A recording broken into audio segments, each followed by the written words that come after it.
Tempat lain juga nggak begitu. Nasib petugas SPBU yang viral tarik pungli dari pembelian Pertamax di Bali, kini dipecat.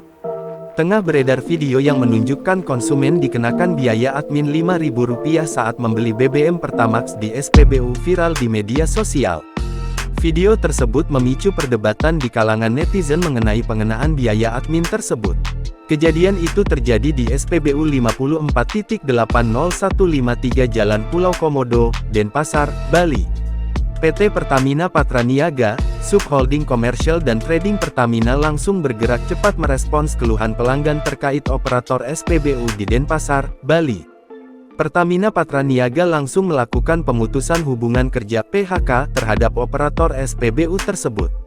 Atas kejadian ini, Pertamina Patraniaga langsung melakukan pengecekan ke SPBU tersebut dan kepada operator yang melakukan indikasi pungli sudah dilakukan pemutusan hubungan kerja (PHK) pada kesempatan pertama, kata Corporate Sekretari Pertamina Patraniaga, Happy Wulansari, Selasa tanggal 13 Agustus tahun 2024.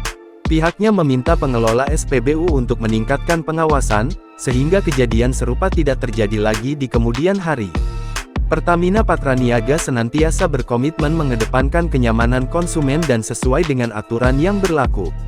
Kejadian ini menjadi pembelajaran bagi seluruh SPBU agar meningkatkan pengawasan di lapangan, agar tidak ada lagi oknum-oknum operator yang melakukan pungli ataupun memberikan pelayanan tidak sesuai ketentuan, ujar Happy.